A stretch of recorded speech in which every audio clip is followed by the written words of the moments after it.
You may have seen it out in the theaters, a major motion picture, The Help.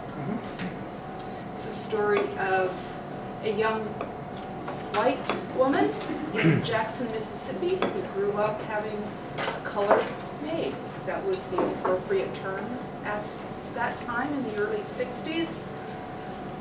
I will be portraying two of the characters from the story. One is Minnie. She is the colored maid in this story. Minnie has a bit of a big mouth, so she is on about her 20th maid job. And she is doing for another young white woman who has, shall we say, married up and now is trying to be a part of the popular group.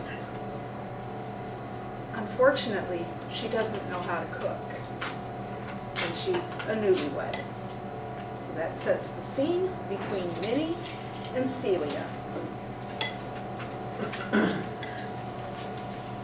Part of this story is told through Minnie's internal dialogue, so there are some asides from her to further set the scene. On the first Thursday of July, at 12 noon, Miss Celia gets up from the bed for her cooking lesson. She's dressed in a white sweater so tight it'd make a hooker look holy. I swear her clothes get tighter every week. We settle in our places, me at the stovetop, her on her stool. I've hardly spoken one word to her since I found those bottles last week. I'm not mad, I'm irate. I have sworn every day for the past 6 days that I would follow Mama's rule number 1. To say something would mean I cared about her, and I don't. It's not my business or my concern if she's a lazy drunk fool. We lay the battered raw chicken on the rack. Then I have to remind the ding-dong for the bobillionth time to wash her hands before she kills us both. I watch the chicken sizzle, trying to forget she's there. Frying chicken always makes me feel a little better about life. I almost forget I'm working for a drunk. When the batch is done, I put most of it in the refrigerator for supper that night. The rest goes on a plate for our lunch. She sits down across from me at the kitchen table as usual. Take the breast. Go ahead. I'll eat the leg and the thigh. But they don't have hardly any meat on them.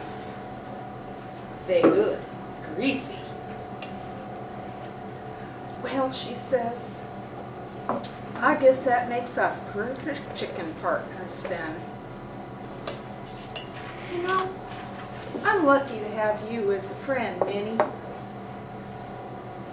I feel hot, thick disgust rise up in my chest.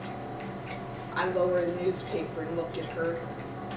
No, ma'am, we ain't friends. Well, sure we are. No, Miss Celia, we ain't. She blinks at me with her false eyelashes. Stop it, Minnie, my insides tell me. But I already know I can't. I know by the fists in my hands that I can't hold this in another minute. Is it because you're colored? Or because you don't want to be friends with me? So many reasons. You white and me colored just fall somewhere in between. But why? Because when I tell you I'm late on my light bill, I ain't asking you for money. Oh, Minnie. Because you don't even give me the courtesy of telling your husband I'm working here. Because you in this house 24 hours a day driving me insane. You don't understand. I can't leave. But all that is nothing compared to what I know now. All this time, there I was thinking you were dying of the cancer or sick in the head. Poor Miss Celia, all day long. I know it's been hard. Oh, I know you ain't sick. I seen you with them bottles upstairs, and you ain't fooling me for another second. Bottles? Oh, God, Mary, I ought to pour them things down the drain. I ought to tell Mr. Johnny right now. Don't you dare tell.